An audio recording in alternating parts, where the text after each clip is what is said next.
ദൈവത്തിൻ്റെ ധന്യമേറിയ നാമം ഒരിക്കൽ കൂടി വാഴ്ത്തപ്പെടുമാറാകട്ടെ. സന്നിഹിതരായിരിക്കുന്ന എല്ലാവർക്കും വേഗം വരുന്ന കർത്താവിൻ്റെ നാമത്തിൽ വിനീതമായിട്ടുള്ള എൻ്റെ ക്രിസ്തീയ വന്ദനങ്ങൾ അറിയിക്കുന്നു. ഒരു വേദവാക്യം വായിക്കാം. എഫേസ്യ ലേഖനം 5-ാം അധ്യായം 15-ാം വാക്യം. ആകയാൽ സൂക്ഷ്മത്തോടെ അജ്ഞാനികളായിട്ടല്ല ജ്ഞാനികളായിട്ടത്രേ നടപ്പാൻ നോക്കുവിൻ. സ്തോത്രം. വളരെ അനുഗ്രഹിക്കപ്പെട്ട സന്ദർശിക്കുന്ന ദൈവത്തെക്കുറിച്ച് കർത്തൃദാസി ഇവിടെ പ്രസംഗിച്ചു. ഈ ടീച്ചർമാർ 3/4 മണിക്കൂർ ക്ലാസ് എടുക്കുമ്പോൾ അല്ലെങ്കിൽ 1/2 മണിക്കൂർ ക്ലാസ് എടുക്കുമ്പോൾ ആ 1/2 മണിക്കൂർ 3/4 മണിക്കൂർ ക്ലാസ്സാണ് വലിയ വലിയ ഡോക്ടറേറ്റ്മാരാക്കുന്നത്. അപ്പം ഇന്നത്തെ ആ പ്രസംഗത്തിൽ നിന്ന് എനിക്കൊരു ആഴമേറിയ മർമ്മം മനസ്സിലാക്കുവാൻ സാധിച്ചു. എന്ന് പറഞ്ഞു കഴിഞ്ഞാൽ, സന്ദർശനം വരുമ്പോൾ സന്ദർശിക്കപ്പെടുന്നവരോടൊപ്പം തന്നെ ചിലരെ കൂടി ദൈവത്തിൻ്റെ കൃപയിലേക്ക് വലിച്ചു കൊണ്ടുവരുവാൻ സാധിക്കും. നിങ്ങൾ ആ പ്രസംഗത്തിൽ നിന്ന് ഒരു കാര്യം റൂത്തിൻ്റെ മാത്രം പറയാം, ബാക്കി നിങ്ങൾ ചിന്തിച്ചോ. ചെന്നത് മോവാബില, ഒരിക്കലും 10ാം തലമുറ വരെ രക്ഷപ്പെടരുതെന്ന് വിധിക്കപ്പെട്ട സ്ഥാനത്താണ് പോയത്.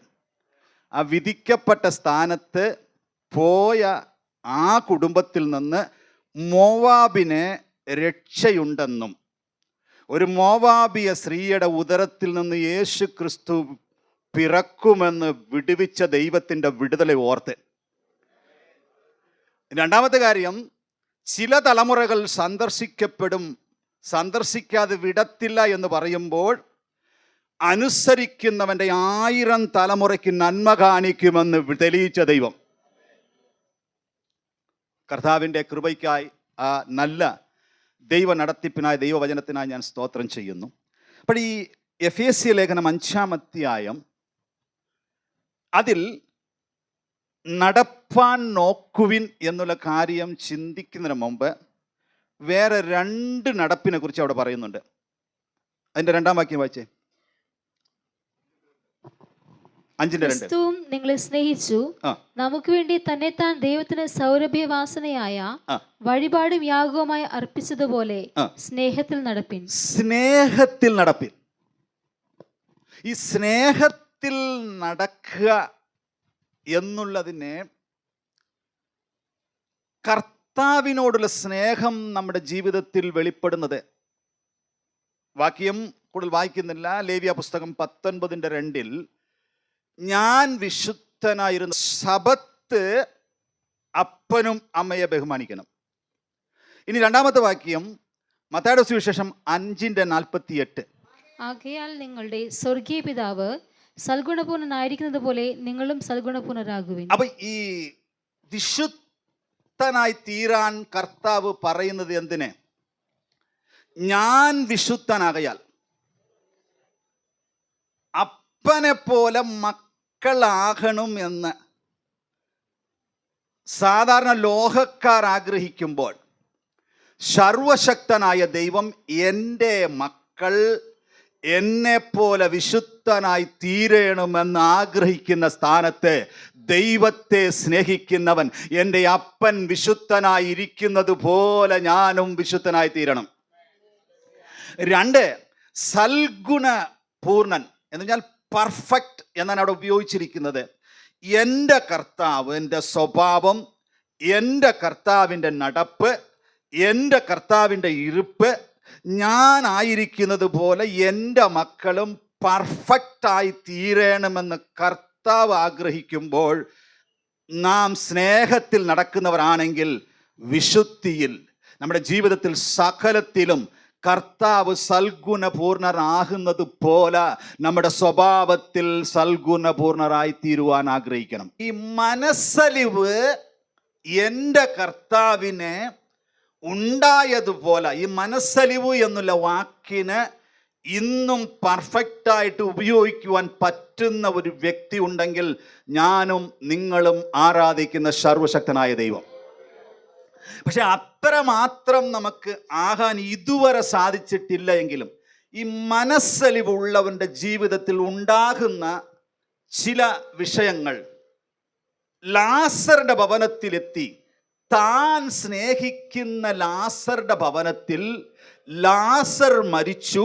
അവിടെ സഹോദരിമാർ കരഞ്ഞുകൊണ്ടിരിക്കുന്ന സ്ഥാനത്ത് മനസ്സലിവുള്ള കർത്താവ് അവരോടൊപ്പം കരഞ്ഞു. ഇനി ഒരുപാട് മനസ്സലിവിനെ കുറിച്ച് പറയാനുണ്ടെങ്കിലും ഇന്ന് പകൽ ഒറ്റ ഒരു കാര്യമേ പറയുന്നുള്ളൂ. കരയുന്നവരുടെ അവസ്ഥയറിഞ്ഞ് അവരോടൊപ്പം കരയാൻ പഠിക്കുന്നവരുടെ ജീവിതത്തിൽ ആനും മനസ്സലിവ് വെളിപ്പെടുന്നത്. ഈ ഒറ്റ സ്വഭാവം മതി. ഒരു ഭവനം കരച്ചലുടെ അനുഭവത്തിലിരിക്കുമ്പോൾ കരയുന്നതിൻ്റെ വകുപ്പ് അന്വേഷിക്കുകയല്ല, അവരോടൊപ്പം അവരുടെ തലമുറയ്ക്ക് വേണ്ടി അവർ ഏത് വിഷയത്തിന് വേണ്ടി പ്രാർത്ഥിച്ചു കരയുന്നുവോ അവരോടൊപ്പമോ ഇരുന്ന് ഒരുപാട് നീണ്ട പ്രാർത്ഥന ആവശ്യമില്ല, പ്രാർത്ഥിച്ചോ. എന്നാൽ അതിനോടൊപ്പം അവർ കരയുന്ന വിഷയത്തോടെ ദുഃഖിക്കുന്നവരോട് ദുഃഖിക്കുവാൻ കഴിയുന്ന മനസ്സലിവ് ഉണ്ടെങ്കിൽ നമ്മുടെ പ്രാർത്ഥന കേൾക്കുന്ന ഒരു സ്വർഗം കൂടെയുണ്ട്. അപ്പോൾ സ്നേഹത്തിൽ നടപ്പിൻ. 9-ാം വാക്യം,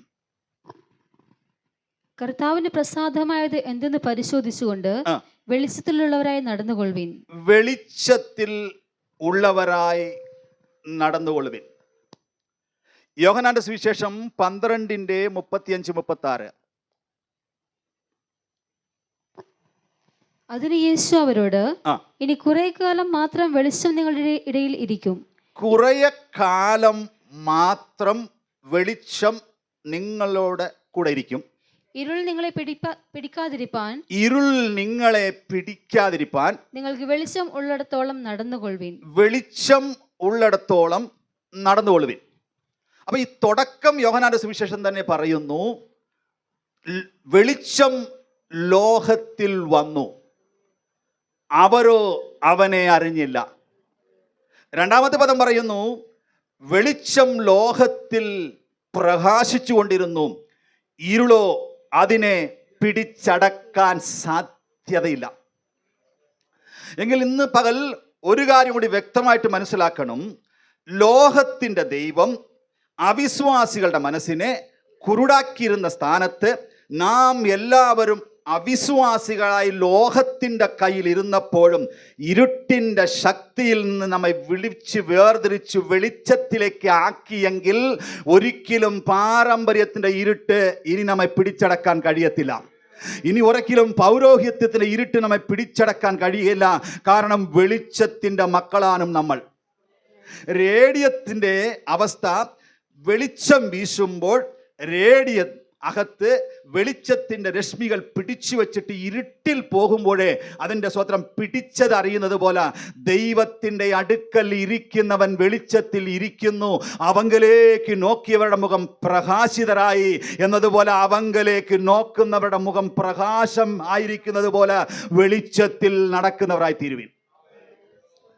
ഇനി ആ ഭാഗം പറഞ്ഞിട്ട് പ്രധാനമായി ഇന്നു പകൽ ഞാൻ ഈ വാക്യങ്ങളൊക്കെ വായിച്ചപ്പോഴാണ് അപ്പൻ, മക്കൾ, കുടുംബം എന്നുള്ള വിഷയത്തോടുള്ള ബന്ധത്തിൽ കഴിഞ്ഞ ദിവസങ്ങളിൽ ദൈവം ഒരു പ്രത്യേക വെളിപ്പാട് തന്നു.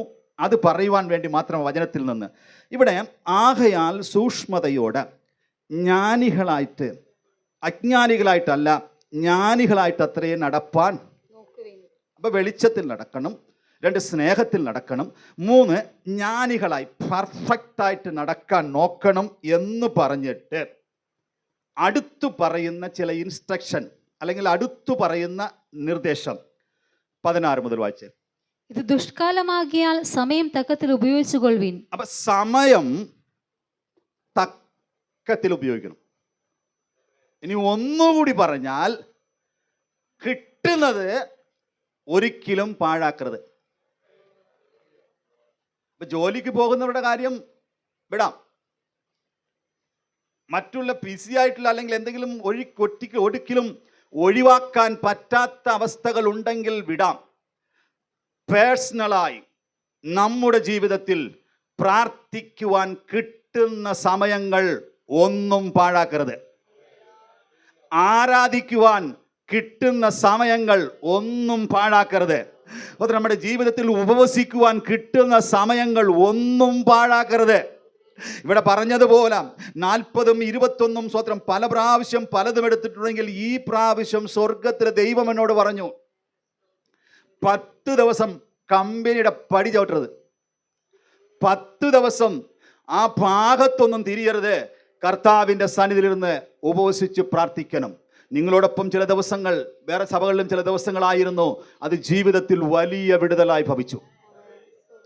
കാരണം എൻ്റെ ജീവിതത്തിൽ 35 വർഷം ഈ മാസം സ്വത്രം തികയുന്നു സർവീസിൽ. ഇതുവരെ അനുഭവിക്കാത്ത, ഇതുവരെ ചിന്തിക്കാത്ത, മനുഷ്യൻ്റെ ജീവിതത്തിൽ സമ്മർദ്ദം വരുത്തുന്ന ഒരു പ്രതിസന്ധിയുടെ മുമ്പിലായിരുന്നു ഞാൻ 2 ആഴ്ച. എന്നാൽ അതിനെല്ലാം സ്വർഗത്തിലെ ദൈവം ഉടച്ചു മാറ്റി. സ്വർഗത്തിലെ ദൈവം അതിനെയെല്ലാം അഴിച്ചു മാറ്റി. സ്വത്രം കുറുക്കാൻ നോക്കിയ സ്ഥാനത്ത് കുറുക്കഴിപ്പിച്ച് സ്വത്രം അതിൽ ഞാൻ മാത്രമേ ഉള്ളൂ എംപ്ലോയ്, ബാക്കിയുള്ള എല്ലാവരും വലിയ ഉദ്യോഗസ്ഥന്മാർ. അതിൻ്റെ മുമ്പിലെല്ലാം പിടിച്ചു നിൽക്കുവാൻ സർവശക്തനായ ദൈവം സ്വത്രം ഇടവരുത്തിയത് ഒരുപക്ഷെ ആ ഉപവാസ പ്രാർത്ഥനയിലായിരിക്കാം, ഒരുപക്ഷെ നിങ്ങളുടെ എല്ലാവരുടെയും പ്രാർത്ഥനയിലായിരിക്കാം. എനിക്കറിഞ്ഞുകൂടാ. സ്വത്രം സർവശക്തനായ ദൈവം സമയം തക്കത്തിൽ ഉപയോഗിക്കുവാൻ പറഞ്ഞിട്ടുണ്ടെങ്കിൽ നാളെ ആരാധിക്കുകയല്ല, അടുത്ത പാട്ടിൽ ആരാധിക്കുകയല്ല, അടുത്ത് പ്രാർത്ഥിക്കുകയല്ല, സ്വത്രം അടുത്ത അവസരമല്ല, കിട്ടുന്ന അവസരങ്ങൾ ഒരിക്കലും നോ പറയാതെ കർത്താവിന് വേണ്ടി സമയം തക്കത്തിൽ ഉപയോഗിക്കുന്നവർക്ക് വേണ്ടി ഇന്നും പ്രവർത്തിക്കുന്ന ഒരു സ്വർഗത്തിലെ ദൈവമുണ്ട്. രണ്ടാമത്തെ വിഷയം വായിച്ചോ, 17. ബുദ്ധിഹീനരാകാതെ കർത്താവിന്റെ ഇഷ്ടം ഇന്നതെന്ന് ഗ്രഹിച്ചുകൊള്ളുവിൻ. 2, കർത്താവിന്റെ ഇഷ്ടം. ആരുടെയും ഇഷ്ടമല്ല, കർത്താവിന്റെ ഇഷ്ടം. ദൈവജനത്തിൽ പറയുന്നു, മനസ്സു പുതുക്കി രൂപാന്തരപ്പെട്ട് കർത്താവിനെ ആരാധിച്ച് ദൈവഹിതം എന്തെന്ന് തിരിച്ചറിയേണ്ടതിനാ. അപ്പൊ ഈ ആരാധിക്കുന്നവനെ ദൈവഹിതം തിരിച്ചറിയാൻ പറ്റത്തുള്ളൂ, പ്രാർത്ഥിക്കുന്നവനെ ദൈവഹിതം തിരിച്ചറിയാൻ പറ്റത്തുള്ളൂ. അപ്പൊ ദൈവഹിതം തിരിച്ചറിയാനുള്ള പ്രാർത്ഥന, ദൈവഹിതം തിരിച്ചറിയുവാനുള്ള ആരാധന നമ്മുടെ ജീവിതത്തിൽ വെളിപ്പെടണം. കാരണം പ്രാർത്ഥനയിൽ ദൈവഹിതം വെളിപ്പെട്ടു വരും, ആരാധനയിൽ വെളിപ്പാടുകളിൽ ദൈവഹിതം വെളിപ്പെട്ടു വരും. വിശുദ്ധ വേദപുസ്തകത്തിൽ ഉടനീളം നമ്മൾ വായിക്കുമ്പോൾ, പ്രാർത്ഥിക്കുമ്പോൾ ദർശനത്തിൽ ദൈവഹിതം വെളിപ്പെട്ടു, ആരാധിക്കുമ്പോൾ സ്വതന്ത്രം വിചാട് ദൈവത്തിൻ്റെ മുമ്പിൽ 2 കൊണ്ട് മുഖം മൂടി, 2 കൊണ്ട് പാദം മൂടി, 2 കൊണ്ടും പറന്നുകൊണ്ട് സ്വതന്ത്രം ആരാധിച്ചപ്പോഴാ ഒരു ദൈവഹിതം വെളിപ്പെട്ടു.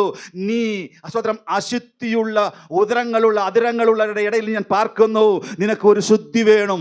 എന്തു വേണം? തീക്കൊടിലെടുത്ത് എൻ്റെ നാവിന്മേൽ തൊട്ടപ്പോൾ എൻ്റെ സ്വതന്ത്രം അതിരം വിശുദ്ധമായി തീർന്നു. അപ്പൊ ദൈവഹിതം തിരിച്ചറിയാൻ. ഇനി അടുത്തത്, വീഞ്ഞു കുടിച്ച് മത്തരാകരുത്, അതിനാൽ ദുർനടപ്പുണ്ടാകുമല്ലോ. ആത്മാവ് നിറഞ്ഞവരായി സങ്കീർത്തനങ്ങളാലും സ്തുതികളാലും ആത്മിക ഗീതങ്ങളാലും തമ്മിൽ സംസാരിച്ചും നിങ്ങളുടെ ഹൃദയത്തിൽ കർത്താവിനെ പാടിയും കീർത്തനം ചെയ്തും നമ്മുടെ കർത്താവായ യേശുക്രിസ്തുവിന്റെ നാമത്തിൽ ദൈവവും പിതാവുമായവന് ഒരു മിനിറ്റ് അവിടെ. അപ്പൊ ഇത് കൂട്ടായി ആത്മാവ് നിറഞ്ഞവരുടെ ജീവിതത്തിൽ ഉണ്ടാകേണ്ട 3 തലങ്ങൾ, 3 രീതി, 3 അവസ്ഥകളോട് പറയുന്നു. ഇത് വിശുദ്ധമായി ഒന്ന് മനസ്സിലാക്കണം. ആത്മാവ് നിറഞ്ഞ് സഭയ്ക്കകത്ത് സങ്കീർത്തനങ്ങളാലും സ്തുതികളാലും തമ്മിൽ സംസാരിച്ചും നിങ്ങളുടെ ഹൃദയത്തിൽ കർത്താവിനെ പാടിയും കീർത്തനം ചെയ്തും നമ്മുടെ കർത്താവായ യേശുക്രിസ്തുവിന്റെ നാമത്തിൽ ദൈവവും പിതാവുമായവന് എല്ലായ്പ്പോഴും എല്ലാറ്റിനും വേണ്ടി സ്തോത്രം ചെയ്തുകൊള്ളും. അപ്പൊ ഈ ആരാധന ശരിയായാലേ എല്ലാറ്റിനും സ്തോത്രം പറയാൻ പറ്റത്തുള്ളൂ. അപ്പൊ ഇവിടെ ഒന്നാമത്തെ കാര്യം പറയുന്നു, സങ്കീർത്തനങ്ങളാലും സ്തുതികളാലും ആത്മീയ ഗീതങ്ങളാലും തമ്മിൽ പാടിയും. ഇന്ന് പകൽ ഒന്ന് ചിന്തിച്ചു നോക്കേ. 21 ദിവസം ഉപവാസം കഴിഞ്ഞിട്ടുള്ള അടുത്ത ആഴ്ച, ആദ്യത്തെ ആഴ്ച,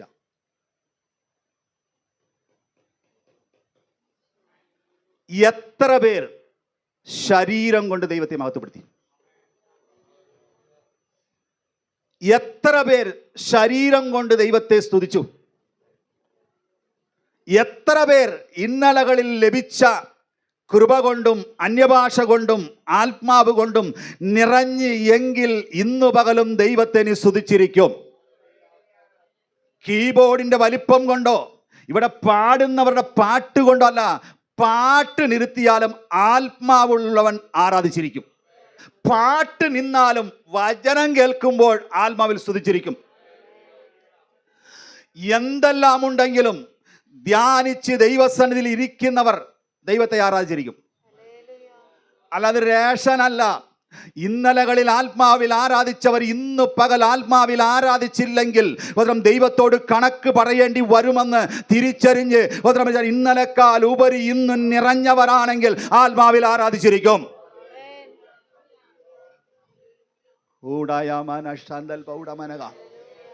സഭയ്ക്കകത്ത് സ്തുതികളാലും സകല ആത്മീയ ഗീതങ്ങളാലും തമ്മിൽ പാടിയും ദൈവത്തെ മഹത്വപ്പെടുത്തുന്നവരുടെ സ്വത്രമിസാര് ശരീരത്തെ പിടിക്കാൻ ഒരു രോഗത്തിനെ കൊണ്ടും പറ്റത്തില്ല. ജഡത്തിൽ അവൻ കയറും, എന്നാൽ ശരീരത്തിൽ ആരാധിക്കുന്നവർ ജഡത്തിന്റെ സകലതയും കുടഞ്ഞു കളയുവാൻ കഴിയുന്ന ദൈവത്തിന്റെ പദ്ധതിക്കാൻ ഞാൻ കർത്താവിനെ സ്തുതിക്കുകയാണ്. ഞാൻ പുറകാലെ പറയാം ശരീരം എന്താനും ജഡം എന്താനും. അപ്പോൾ ഒന്ന്, ആത്മാവിൽ നിറഞ്ഞാൽ അത് ആരാധനയിൽ വെളിപ്പെടും. നിങ്ങൾ തന്നെ നിങ്ങളെ ഒന്ന് പരിശോധിച്ചോ. ഇന്ന് പകൽ ഇവിടെ പാട്ടുപാടി ആരാധിച്ചു, ഞാൻ ആത്മാവിൽ നിറഞ്ഞോ? ഞാൻ ആത്മാവിൽ നിറഞ്ഞോ എന്ന് നിങ്ങൾ തന്നെ നിങ്ങളെ ഒന്ന് പരിശോധിച്ച് നോക്കിക്കോ. ഉപവാസ പ്രാർത്ഥനയിൽ എനിക്കൊരു കാര്യം മനസ്സിലായത്, പൗലോസ്, പത്രോസ്, ദൈവദാസന്മാർ പ്രാർത്ഥിക്കുമ്പോൾ തന്നെ പത്രോസ് പ്രാർത്ഥിക്കുന്ന അതേ സമയത്ത് തന്നെ ദൈവത്തെ അറിയുവാൻ ഒരു കൊർന്നല്യോസും പ്രാർത്ഥിക്കുന്നു. എങ്കിൽ ഈ ദേശത്ത് സത്യം അന്വേഷിക്കുന്ന ചില കൊർന്നല്യോസ്മാർ ഉണ്ട്. ഈ ദിവസങ്ങളിൽ സ്വർഗത്തിലെ ദൈവം അവിടെ പ്രാർത്ഥനയ്ക്ക് മറുപടിയായി പത്രോസിനെ അവിടെ അയക്കുകയും സ്വർഗം അവിടെ പ്രവർത്തിക്കുന്ന കൃപ ഈ ദിവസങ്ങളിൽ വെളിപ്പെടും.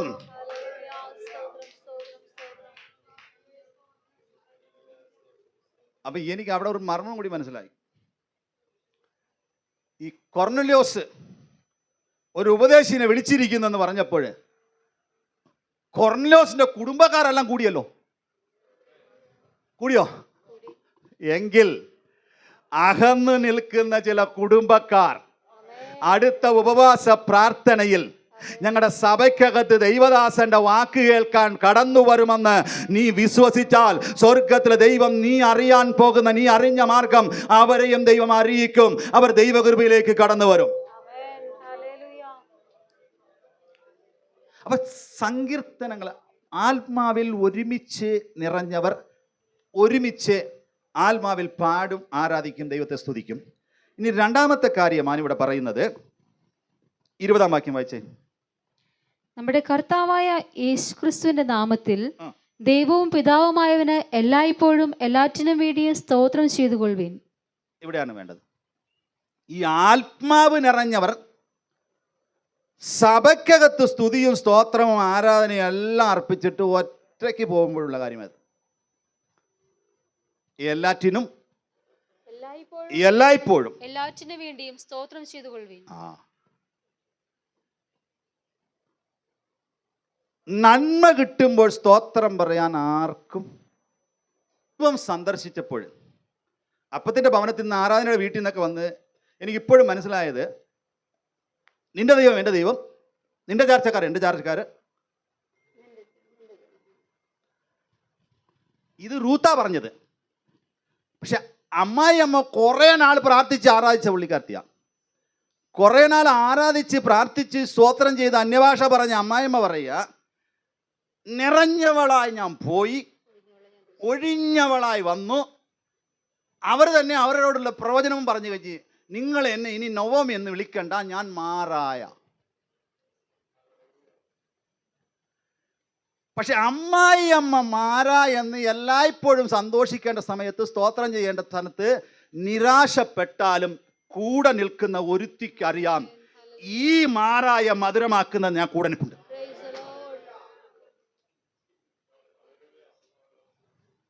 ദൈവത്തിന്റെ ആത്മാവ് ഒരു സഭയിൽ പ്രവർത്തിച്ചാൽ ആര് പ്രസംഗിച്ചാലും വിഷയമല്ല. എല്ലാം ദൈവത്തിന്റെ വചനമാണ്. എല്ലാത്തിലും ദൂതുണ്ട്. സ്തോത്രം. അപ്പം ഇന്ന് പകൽ ഓർക്കണം, എല്ലാറ്റിലും എല്ലായ്പ്പോഴും മാറാ കാണേണ്ടതല്ല, മാറായെ മധുരമാക്കുന്ന ഒരു വൃക്ഷം കൂടെ നിൽപ്പുണ്ടെന്ന് സ്തോത്രം ചെയ്യുന്നവർക്കായി ഇന്ന് പകലും ഞാൻ ദൈവത്തെ സ്തുതിക്കുകയാണ്. ഇനി അടുത്ത സ്തോത്രം വാക്യം, ക്രിസ്തുവിന്റെ ഭയത്തിൽ അന്യോന്യം അപ്പൊ കീഴ്പ്പെട്ടിരിപ്പിൻ. ദൈവാത്മാവിൽ നിറഞ്ഞവരാണെങ്കിൽ, ആത്മാവിൽ നിറഞ്ഞവരാണെങ്കിൽ അന്യോന്യം കീഴ്പ്പെട്ടിരിപ്പിൻ. അപ്പൊ ഇവിടെ ഒരു മർമ്മം ഞാൻ പറയാം. നിങ്ങൾ വീട്ടിലേക്ക് പോയി കല്യാണത്തിൻ്റെ സമയത്തൊക്കെ എന്നെക്കാൾ വലിയ വലിയ പ്രാഗൽഭ്യന്മാരായിട്ടുള്ള ദേവദാസന്മാരൊക്കെ പ്രസംഗിച്ച് കേട്ട വാക്യമാണിത്. വായിച്ച താഴെ വായിച്ച 22. ഭാര്യമാരെ കർത്താവിനെന്ന പോലെ സ്വന്തം ഭർത്താക്കന്മാർക്ക് കീഴടങ്ങുവിൻ. ക്രിസ്തു ശരീരത്തിന്റെ രക്ഷിതാവായി സഭയ്ക്ക് തലയാകുന്നത് പോലെ ഭർത്താവ് ഭാര്യയ്ക്ക് തലയാകുന്നു. സ്തോത്രം. ഇനി വളരെ ശ്രദ്ധിച്ചൊന്ന് കേൾക്കണം. ഭർത്താവ്, ഭാര്യ, ക്രിസ്തു. അപ്പൊ ക്രിസ്തുവിനെ കീഴെ ഭർത്താവ്, ഭർത്താവിൻ്റെ കീഴെ ഭാര്യ എന്ന് പറഞ്ഞാൽ അതിൻ്റെ അർത്ഥം അടിമയെന്നല്ല, ഇതൊരു ഓർഡറാണ്. ഈ ഓർഡറിലിരിക്കുന്നതിൻ്റെ ഒരു മോഡൽ പോലെ കർത്താവ് പറഞ്ഞിട്ടുണ്ട്. ക്രിസ്തു സഭയായ ശരീര രണ്ട് തമ്മിൽ പറഞ്ഞിട്ടുണ്ട്. ഇനി ഒരു വാക്യം കൂടി ഞാൻ പറയാം, എന്നാൽ ഇത് കണക്ട് ചെയ്ത് വായിക്കാൻ പറ്റത്തുള്ളൂ. കൊലോസ്യ ലേഖനം 1-ാം അധ്യായം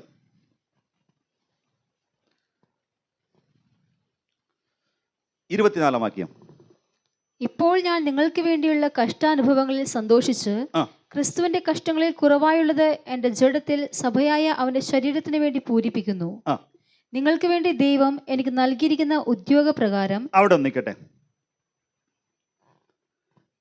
ഇവിടെ ജഡത്തെ ആരും ഒരു നാളും വച്ചിട്ടില്ല. അപ്പോ സഭയ്ക്കകത്ത് വന്നാൽ ശരീരം കർത്താവിൻ്റെ ശരീരമാണ്. സഭയ്ക്കകത്ത് വരുന്ന കുടുംബങ്ങളെല്ലാം കൂടുന്നത് ഒരു ശരീരമാണ്. അവിടെ തലയായ ക്രിസ്തുവാനും നേതാവ്. നാം എല്ലാവരും കർത്താവിൻ്റെ മനവാട്ടികൾ എന്ന് പറഞ്ഞാൽ ഭർത്താവിൻ്റെ മണവാട്ടി അല്ലെങ്കിൽ ഭർത്താവിൻ്റെ സ്വതന്ത്രം ഭാര്യയാണ് നമ്മളെല്ലാവരും. വളരെ മനസ്സിലാക്കണേ. അതിൽ ആണെന്നുമല്ല, സ്ത്രീ എന്നുമല്ല, പുരുഷനെന്നുമില്ല. ആകപ്പാടെ ഒറ്റ കണ്ടീഷൻ പറഞ്ഞിട്ടുണ്ട്. സ്വതന്ത്രം വെച്ചാൽ എല്ലാ സ്ത്രീകളും പുരുഷനെ കീഴ്പ്പെട്ടിരിക്കുന്നത് കൊണ്ടാണ് മൂടുപടമിടാൻ പറഞ്ഞത്. അത് ഈ കൾച്ചറൽ വ്യത്യാസം വന്നിട്ട് ഏതൊക്കെ രാജ്യങ്ങളിൽ എങ്ങനെയോ ഇതൊന്നും എനിക്കറിയേണ്ട ആവശ്യമില്ല, ഞാൻ ദൈവവചനമാണ് പറയുന്നത്. അപ്പം ഇവിടെ വരുമ്പോൾ നമ്മുടെ ഭർത്താവ് കർത്താവ്, നാം എല്ലാവരും അവൻ്റെ മനവാട്ടികളാണ്. വീട്ടിൽ പോയാൽ കർത്താവ് നേതാവായിരിക്കുമ്പോൾ തന്നെ ഭർത്താവ്, ഭാര്യ, മക്കൾ ഇവരെല്ലാവരും കൂടുന്ന ലോക്കൽ സഭയാനും നമ്മുടെ വീട്. ഞാനിത് വളരെ ഈ ദിവസങ്ങളിൽ മനസ്സിലാക്കിയ ഒരു വിഷയമാണ്. അപ്പൊ എല്ലാ തലത്തിലും എല്ലാ ഇടങ്ങളിലും പോരാട്ടമുള്ളത് എവിടെയാന്ന് പറഞ്ഞാൽ ശരീരത്തോടാണ്. മർമ്മം മനസ്സിലാക്കി തരാം. അപ്പൊ ഇവിടെ പറയുന്ന പൗലോസ് പറയുന്നു, സഭയായ അവന്റെ ശരീരത്തിന് വേണ്ടി എൻ്റെ ജഡത്തിൽ. ഈ നമ്മൾ പ്രാർത്ഥിക്കുന്ന ചില മർമ്മങ്ങളുണ്ടല്ലോ, ഏത് ഈ ചില ദൈവദാസന്മാരുടെ ജഡത്തിൽ കയറി ഇവൻ ഉടയ്ക്കാൻ നോക്കുന്നതിന്റെ കാരണം എന്താ ഇപ്പൊ മനസ്സിലായോ? സഭയുടെ ദൗത്യത്തിൽ, അത് സെക്രട്ടറി ആകട്ടെ, ട്രഷറർ ആകട്ടെ, ഇവാഞ്ചലിസ്റ്റ് ആകട്ടെ, സൺഡേ സ്കൂൾ ടീച്ചർ ആകട്ടെ, ആര് തന്നെയാണെങ്കിലും നമ്മൾ ശരീരത്തിൽ അധ്വാനിക്കുന്നത്, നമ്മൾ ഈ ജഡത്തിൽ അധ്വാനിക്കുന്നത് എന്തിനു വേണ്ടി എന്ന് പറഞ്ഞാൽ സഭയായ അവൻ്റെ ശരീരത്തിന് വേണ്ടിയാണ്. എന്നാൽ അതേ സമയത്ത് എല്ലാ വ്യക്തികളുടെയും ജീവിതത്തിൽ ശരീരം സഭയായിരിക്കുമ്പോൾ തന്നെ കുടുംബം ഒരു ശരീരത്തിൻ്റെ പ്രതീകമാണ്. അപ്പോൾ ഒരിക്കൽ രസകരമായിട്ട് ഒരു പാസ്റ്റർ പറഞ്ഞ ഒരു പ്രസംഗത്തിൻ്റെ ഇടയിൽ ഇങ്ങനെ പറഞ്ഞതാ, ഞങ്ങളുടെ സ്വോത്രം പ്രൈസാട് വീട്ടിലെ പാസ്റ്റർ ഉണ്ടല്ലോ, പാസ്റ്റർക്ക് ഞാനല്ല ഭാര്യ, സഭയാ ഭാര്യ. ഞാനല്ല ഭാര്യ, സഭയാ. എന്നെ സ്നേഹിക്കുന്നേക്കാൾ കൂടുതൽ സഭയോടാ ഭയങ്കര. ഞാൻ പറഞ്ഞിട്ട് അർത്ഥം മനസ്സിലായോ? സ്വോത്രം എന്ന് പറഞ്ഞാൽ ഇതെല്ലാം കർത്താവിൻ്റെ നാമമഹത്വത്തിന് വേണ്ടിയാ. ഇനി നന്നായി ശുശ്രൂഷിക്കുന്ന ദൈവദാസന്മാരുടെ സ്വോത്രം വീട്ടിൽ ഭാര്യയെ ശരീരത്ത് പിടിച്ച് ശത്രു ഉലയ്ക്കുമ്പോഴും ആത്മാവ് നിറഞ്ഞ ശുശ്രൂഷകനാണെങ്കിൽ ദൈവത്തിൻ്റെ സന്നിധിയിൽ ശക്തിയോടെ നിൽക്കും. ഇനി നന്നായി ശുശ്രൂഷിക്കുന്ന ദൈവദാസന്റെ കുടുംബത്തിൽ സന്തോഷം വരുമ്പോൾ പിശാച് നോക്കുന്നത് അവൻ്റെ ശുശ്രൂഷയെ തകർത്ത് കളയുവാൻ. ശരീരമാകുന്ന സ്വത്രം സഭയ്ക്കകത്ത് തൊട്ടാൽ തകർന്നു പോകുമെന്ന് തിരിച്ചറിയുന്നത് കൊണ്ട് ആത്മാവിൽ നിറഞ്ഞവൻ സഭയാം ശരീരത്തിലും സ്വന്തം വീട്ടിലെ ശരീരത്തിലും സ്വത്രം എന്നും പോരാട്ടം കഴിച്ചുകൊണ്ടിരിക്കും പ്രാർത്ഥനയിൽ. അപ്പൊ ഈ സഭയായ ശരീരത്തിനും സ്വന്തം ഭാര്യയായ ശരീരത്തിനും പോരാട്ടം എപ്പോഴും ഉണ്ടെന്ന് തിരിച്ചറിഞ്ഞ് പോരാടുവാൻ ആര് തയ്യാറോ അവരെ എല്ലാം സ്വർഗത്തിൽ ദൈവം വളർത്തുവാൻ ശക്തനാണ്.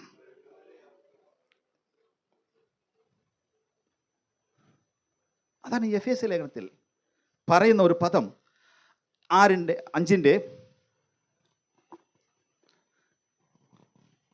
വാക്യം. അവണ്ണം ഭർത്താക്കന്മാരും തങ്ങളുടെ ഭാര്യമാരെ സ്വന്തം ശരീരങ്ങളെ പോലെ സ്നേഹിക്കേണ്ടതാകുന്നു. ഭാര്യയെ സ്നേഹിക്കുന്നവൻ തന്നെ താൻ സ്നേഹിക്കുന്നു. ആരും തന്റെ ജഡത്തെ ഒരു നാളും പകച്ചിട്ടില്ലല്ലോ. ഇനി അവിടെ നിർത്തിയിട്ട് 6:1 മുതൽ വായിച്ചേ. മക്കളെ, നിങ്ങളുടെ അമ്മയപ്പന്മാരെ കർത്താവിൽ അനുസരിപ്പിൻ, അത് ന്യായമല്ലോ. നിങ്ങൾ ഈ ലേവ്യ പുസ്തകം ആദ്യം വായിച്ച വാക്യം ഒന്നുകൂടി എടുത്തേ. ഇന്ന് വലിയ ഉണർവ് വലിയ ഉണ്ട്, എല്ലാം ഉണ്ടെങ്കിലും ഒന്ന് വായിച്ചേ. 19:2 ലേവ്യ.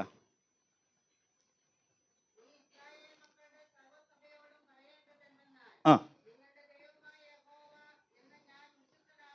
ആ ആ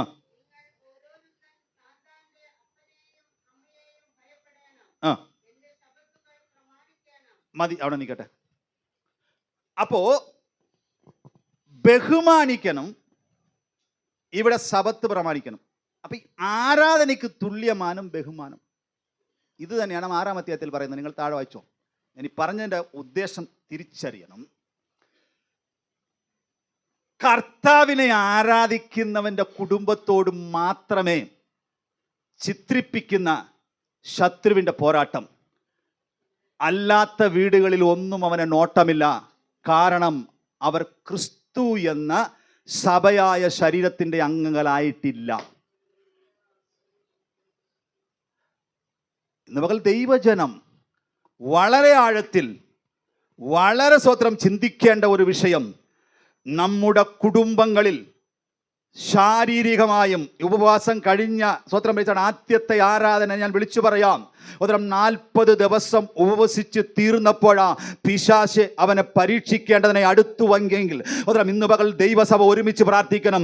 സഭയായ ശരീരത്തിലും എൻ്റെ വീടായ ശരീരത്തിലും ഞങ്ങളുടെ ശാരീരികമായോ മാനസികമായോ ഏതൊരു രീതിയിലും ചിത്രിപ്പുണ്ടാക്കുന്ന ശത്രുവിൻ്റെ പോരുകളിൽ നിന്ന് വിടുതൽ പ്രാപിക്കുവാൻ ഞങ്ങൾ ആത്മാവിൽ പ്രാർത്ഥിക്കുന്നു. ഈ ദിവസങ്ങളിൽ ദൈവസഭ ഒരുമിച്ച് പ്രാർത്ഥിക്കണം. സഭയായ ശരീരത്തെ ശത്രു തൊടുവാൻ അനുവദിക്കാതെ, സഭയായ ശരീരത്തിനെ ചിത്രിപ്പിക്കുവാൻ അനുവദിക്കാതെ നാളുകളായി ഞങ്ങൾ പ്രാർത്ഥിച്ചിട്ടും ഞങ്ങളുടെ സഭയായ ശരീരത്തിൽ ഞങ്ങളുടെ വീട്ടിൽ രോഗം വിട്ടു മാറുന്നില്ല, കലസകൾ വിട്ടു മാറുന്നില്ല, ചില വാക്കുകൾ വിട്ടു മാറുന്നില്ല. ചില വിഷയങ്ങളിൽ ശത്രു കൂടെ കൂടെ ചെറിയ ചെറിയ ചെറിയ ചെറിയ വിഷയങ്ങളിട്ട് ഞങ്ങളുടെ സന്തോഷത്തെ കിടത്തി കളയുന്നു എങ്കിൽ ഇന്നു പകൽ ഞങ്ങൾ ഒരുമിച്ച് പ്രാർത്ഥിക്കുന്നു. സഭയായ ശരീരത്തിന് വേണ്ടി രക്തം ഊറ്റി തന്ന കർത്താവിന്റെ കൃപയിൽ ഞങ്ങൾ മറയുകയാണ്. ദൈവാത്മാവിന് സ്വത്രം ഈ ദിവസങ്ങളിൽ ഇന്ന് സ്വത്രം ശക്തമായി പറഞ്ഞതുകൊണ്ടാണ് ഞാൻ പറയുന്നത്. ശാരീരികമാകട്ടെ, സാമ്പത്തികമാകട്ടെ, മാനസികമാകട്ടെ, ഒന്നിനെയും തൊടുവാൻ അനുവദിക്കാതെ ഞങ്ങളുടെ കുടുംബത്തിൽ ദൈവത്തിന്റെ ആത്മാവിന്റെ ശക്തി വെളിപ്പെടണമെന്ന് ഇന്ന് പകൽ പ്രാർത്ഥിക്കുന്ന കുടുംബങ്ങളുടെ മേൽ സകലത്തിന്മേലും പ്രവർത്തിക്കുന്ന ആത്മാവിന്റെ അഭിഷേകം. അവന്റെ ശരീരം ഇവിടെ ഇരിക്കുന്ന നമ്മളെല്ലാവരും ഇവിടെ നിന്ന് ആരാധന കഴിഞ്ഞ് പോകുമ്പോൾ നമ്മുടെ കാറിനകത്ത് കയറുമ്പോൾ അവിടെ ഒരു മോഡൽ ശരീരം, ഭർത്താവ്, ഭാര്യ, മക്കൾ, അപ്പൻ, ഇതെല്ലാം കൂടി അതിനകത്തുള്ളതാണ്. അപ്പം ഇത് പിരിഞ്ഞ് നേരെ വീട്ടിൽ ചെന്ന് 6 ദിവസം ക്രിസ്തുവുമായിട്ട് നേരിട്ടുള്ള ശരീരമാണ്. 7-ാം ദിവസം ആരാധനയ്ക്ക് വരുമ്പോൾ സകല കുടുംബത്തിനും പേരൂറുവാൻ കാരണമായ സന്നിധിയിൽ മുട്ടുമടക്കുമ്പോൾ മണവാളന്റെ മനവാട്ടിയ.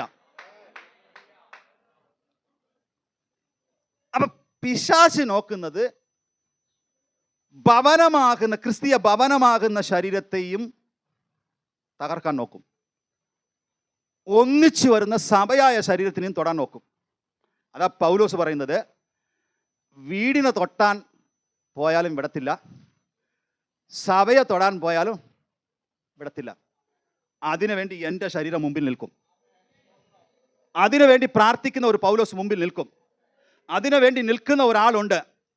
ഒറ്റ ലക്ഷ്യമേ ഉള്ളൂ, ഏത് മനുഷ്യനെയും ക്രിസ്തുവിൽ തികഞ്ഞവനാക്കണം. അതിനായി ഞാൻ എന്നിൽ ബലത്തോടെ വ്യാപരിക്കുന്ന വ്യാപാര ശക്തിക്ക് ഒത്തവണ്ണം അധ്വാനിച്ചുകൊണ്ട് പോരാടുന്നു. ഇന്ന് പകൽ സമയം അഭിഷക്തന്മാർ നിങ്ങളുടെ മുമ്പിൽ നിൽക്കുന്നത്, നിങ്ങൾക്ക് വേണ്ടി, നിങ്ങളുടെ കുടുംബങ്ങൾക്ക് വേണ്ടി നിൽക്കുന്നത്, നിങ്ങൾക്ക് വേണ്ടി ഒരു പോരാട്ടം കഴിക്കുകയാണ്.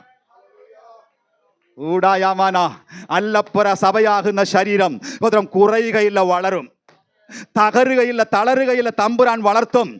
ഈ സഭയായ ശരീരത്തിനകത്ത് ചില കുടുംബങ്ങൾക്കും കൊണ്ടുവന്ന് പേർ വരുവാൻ കാരണമായ ദൈവം കൊണ്ടുവന്ന് ഇരുത്തുമെന്ന് ഇന്ന് പകൽ നീ വിശ്വസിച്ചോ? നമുക്കൊരു ശുശ്രൂഷയുണ്ട്, നമുക്കൊരു വിശാലതയുണ്ട്, നമുക്കൊരു ശ്രേഷ്ഠതയുണ്ട്, നമുക്കൊരു മാന്യതയുണ്ട്. നമ്മുടെ ശരീരം എന്നും പോരാട്ടത്തിലല്ല, സ്വർഗത്തിന്റെ വിടുതൽ വെളിപ്പെടും. മനസ്സിലായോ? ഞാൻ ഈ വാക്യം വായിച്ചപ്പോൾ ഈ സങ്കീർത്തനങ്ങളാലും സ്തുതികളിലാലും ആത്മീയ ഗീതങ്ങളാലും എന്ന് പറയുമ്പോൾ കുറച്ച് പേർ ആരാധിക്കാൻ അന്യഭാഷ പറയും, വീട്ടിൽ പോകാമെന്ന് ഓർത്തത്. ഇല്ല, തമ്പുരാൻ പിടിച്ച് നിർത്തിയിട്ടാണ് ഇത്രയും പഠിപ്പിച്ചത്. അപ്പോഴാണ് ഒരു കാര്യം എനിക്ക് മനസ്സിലായത്, ഈ സഭയായ ശരീരത്തിന് വേണ്ടി പോരാട്ടം കഴിക്കുന്നവർക്കെല്ലാം വീട്ടിൽ നല്ല പോരാട്ടം ഉണ്ടാവും. വേറൊരു ദൈവദാസനോട് ചോദിച്ചപ്പോഴത്തേക്കും, പാസ്റ്റർ ഈ കല്യാണം കഴിച്ചതാണോ? ആ. അപ്പോൾ ഭാര്യയുടെ പേര് എനിക്ക് 2 ഭാര്യയുണ്ട് പാസ്റ്റർ. ഒരു ഭാര്യയുടെ പേര് സീമ, ഒരു ഭാര്യയുടെ പേര് സങ്കീർത്തനം വർഷിപ്പ് സെൻറ്റർ. മനസ്സിലായോ? ഞാൻ പറഞ്ഞതിൻ്റെ അർത്ഥം മനസ്സിലായോ?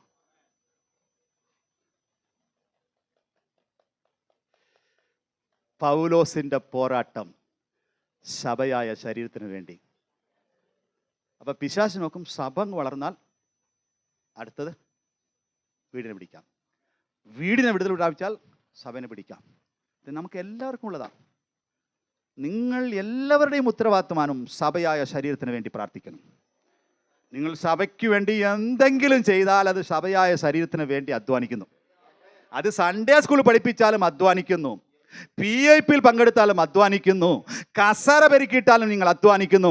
നിങ്ങൾ സഭയായ ശരീരത്തിന് വേണ്ടി നിന്നാൽ ഒരുപക്ഷെ വീട്ടിൽ വിഷയമുണ്ടാകാം, എന്നാൽ അവിടെയും സ്വർഗത്തിലെ ദൈവം കൂടെ ഉണ്ടാകും, അവിടെയും ദൈവത്തിന്റെ വിടുതൽ വെളിപ്പെടും.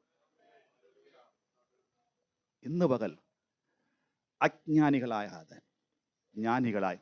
അപ്പോൾ ഒരു കാര്യം വളരെ സിമ്പിളായിട്ട് ഞാൻ വിളിച്ചു പറയാം. ഉപവാസം, പ്രാർത്ഥന, ആരാധന നല്ല സന്തോഷമായിട്ട് പോയാൽ ഓർത്തുപോണം, വീട്ടിനകത്ത് കയറുമ്പോൾ തന്നെ ചിന്തിച്ചോണം, എപ്പോഴെങ്കിലും ഇവൻ ഒരു മുട്ടുസൂചി ഇടും. മുട്ടുസൂചി ഇടുമ്പോൾ തന്നെ തിരിച്ചറിഞ്ഞോണം.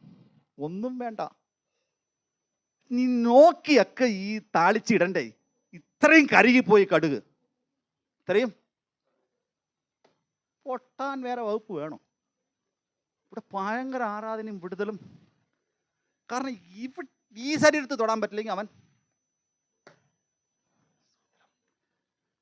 ഇന്ന് പകൽ ഞാൻ വിശ്വസിക്കുന്നു, ശരീരത്തിന് ഒരു വിടുതൽ കർത്താവ് കൽപ്പിക്കും.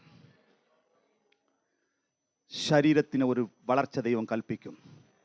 ക്രിസ്തു എന്ന തലയോളം നമ്മൾ വളരും.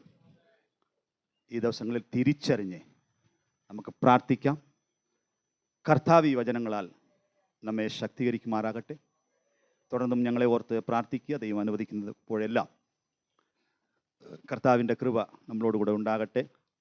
ഞാൻ രാവിലെ പറഞ്ഞതുപോലെ ഞായറാഴ്ച ഒന്ന് പ്രസംഗിക്കാനായിട്ട് വന്നു. 10%, 20%, 30% എന്ന് പറഞ്ഞ് നിങ്ങളിൽ ഒരുവനെ പോലെ ആയിക്കൊണ്ടിരിക്കുവാൻ കർത്താവ് കൃപ തന്നതിനെ ഓർത്ത് ഞാൻ കർത്താവിനെ സ്തുതിക്കുന്നു. നമുക്ക് ഒറ്റ ലക്ഷ്യമേ ഉള്ളൂ, ക്രിസ്തു എന്ന തലയോളം നമ്മൾ വളരണം. കാഹളം തുണിക്കുമ്പോൾ അവൻ്റെ വരവിങ്കിൽ എടുക്കപ്പെടണം. ആ പ്രാർത്ഥനയോടെ നമുക്ക് ദൈവസ്ഥനിലേക്കാം. കർത്താവ് വചനങ്ങളാൽ നമ്മെ ശക്തീകരിക്കുമാറാക്കും.